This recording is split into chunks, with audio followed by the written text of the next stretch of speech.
Bienvenidos. Es un gusto para nosotros poder compartir con ustedes en este nuevo formato el boletín Novedades Laborales y Seguridad Social. En este espacio de 15 minutos de duración, compartiremos con ustedes información actualizada sobre temas laborales de seguridad social y de seguridad y salud en el trabajo.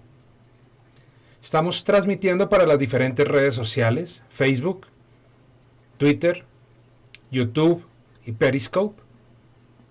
Y en esta edición los estaremos acompañando la doctora Adriana Cristancho, la doctora Carla Zamora y quien les habla, Germán Plazas Muñoz. Los temas que analizaremos en esta edición del boletín son los siguientes.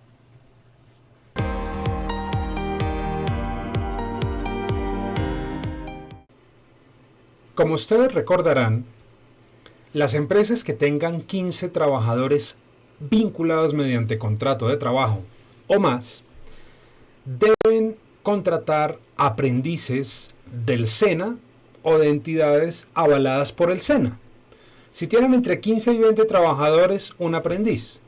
Si tienen más de 20, pues será un aprendiz por cada 20 trabajadores o por fracción igual o superior a 10 trabajadores.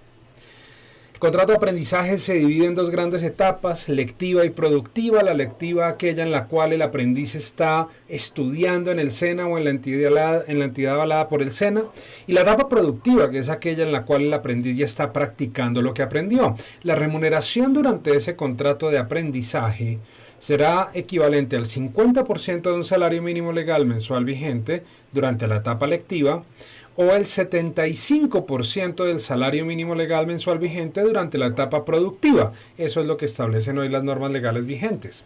Incumplir la cuota de aprendices o incumplir con la remuneración que hemos mencionado al aprendiz puede generar una serie de sanciones. Pues bien, resulta que durante este tiempo del COVID-19, la ejecución de los contratos de aprendizaje que se habían celebrado de tiempo atrás se ha dificultado. Pero no solo eso, la contratación de nuevos aprendices en tiempos de COVID-19 no ha sido fácil. Pues bien, el SENA, consciente de esa situación, ha expedido varias normas legales para tratar de dar solución a esa realidad. De eso vamos a hablar. Adriana, por favor cuéntanos un poco sobre las normas que ha expedido el SENA para darle manejo a esto que acabamos de comentar. Correcto. Lo intempestivo de estas situaciones originaron que varios contratos de aprendizaje pudieran dejar de ejecutarse en razón al aislamiento preventivo. Ante esta situación, legalmente la alternativa que tienen este tipo de empresas patrocinadoras es suspender el contrato de aprendizaje. En efecto, esto tiene un sustento legal y para el efecto deberá reportarse esta novedad de suspensión en la página y en el sistema de información tecnológico que el SENA provee a las empresas patrocinadoras.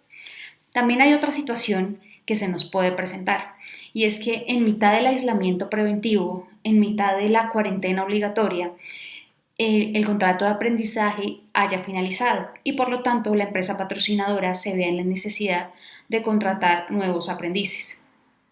Ante esta situación, el SENA ha emitido varias normas al respecto y la más reciente es la resolución 1-0511 del 12 de mayo del 2020, en donde el SENA nos dice que, señora empresa patrocinadora, si usted tiene aprendices y puede contratarlos, maravilloso, por favor, contrátelos. Sin embargo, si por alguna circunstancia usted no puede celebrar el contrato de aprendizaje, entienda que ese contrato de aprendizaje o la obligación que usted tiene de contratar aprendices se va a entender suspendida actualmente entre el 11 al 24 de mayo del 2020. Ojo con esto, fíjense que aquellas actividades que no están exceptuadas aún y que no han podido reactivarse, si usted está en esa situación y necesita un contrato de aprendizaje no pudiéndolo contratar, entienda que está suspendida esa obligación. Por su parte, si por alguna circunstancia el perfil del aprendiz que usted desea contratar no está disponible en este momento, podrá también acogerse a lo dispuesto en esta resolución, como quiera que ese deber se entenderá suspendido.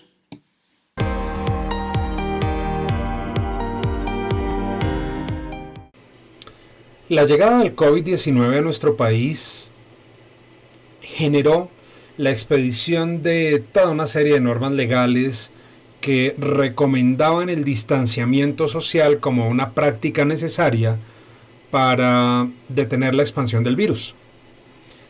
Esta nueva realidad, sin duda que introdujo cambios en nuestra vida personal, en nuestra vida familiar y también en nuestra vida laboral. Los desplazamientos hacia el trabajo, las salidas del trabajo hacia nuestra residencia, los tiempos para consumir los alimentos dentro de la empresa, muy probablemente ya no son lo que eran antes. La forma como el trabajador presta el servicio, la forma como el trabajador cumple con la jornada laboral o la forma como el empleador exige su cumplimiento. Y los criterios que el empleador puede implementar para evaluar la eventual imposición de sanciones también han generado dudas.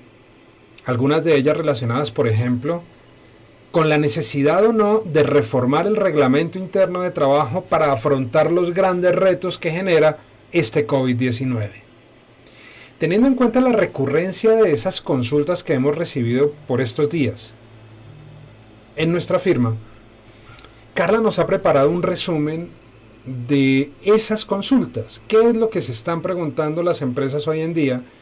Y cuál es el análisis legal general que uno puede hacer frente a esos interrogantes. Carla, por favor, cuéntanos un poco sobre este tema. Frente a estas nuevas realidades, surgen dudas sobre el alcance que tienen las normas internas del empleador, particularmente los reglamentos de trabajo. Varias empresas nos han preguntado si existe necesidad de cambiar, ampliar o modificar los términos de ese reglamento de trabajo, y esta preocupación surge de la necesidad que tienen de hacer de todas estas nuevas conductas que esperan de sus trabajadores, conductas que sean verdaderamente de carácter obligatorio.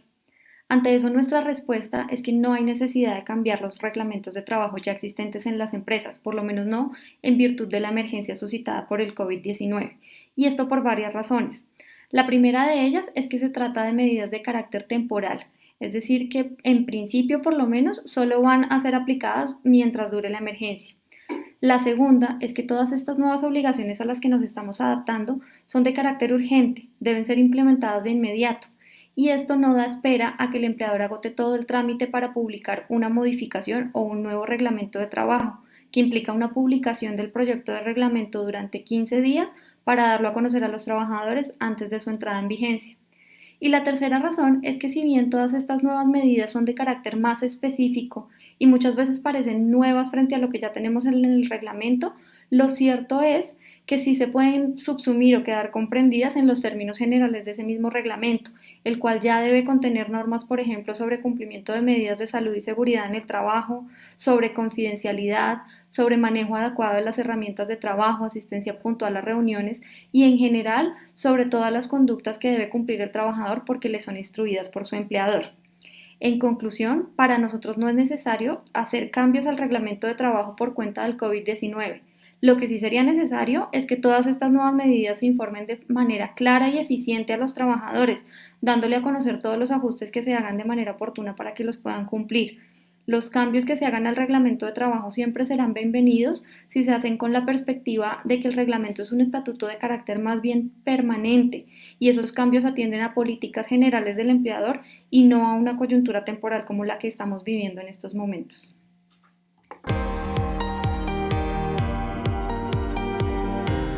Son muchos los temas adicionales que debemos tener presentes, que debemos estudiar, que debemos cumplir a la luz de toda esta normatividad que se ha expedido dentro del COVID-19. Recuerden ustedes, por ejemplo, todo el tema de los protocolos de bioseguridad que deben cumplir las diferentes actividades económicas para retornar a sus actividades. Recuerden ustedes también todo lo relacionado con el plan de apoyo al empleo formal, el subsidio a la nómina, que también es un tema tremendamente sensible y que está evolucionando de una manera importante por estos días. Pero también recordemos que nuestros temas adicionales laborales y de seguridad social y de seguridad y salud en el trabajo se siguen moviendo. Hay sentencias recientes importantes sobre el alcance de la estabilidad laboral reforzada, por ejemplo, por temas de salud, por temas de edad, por temas de acoso laboral, por temas de maternidad, en fin.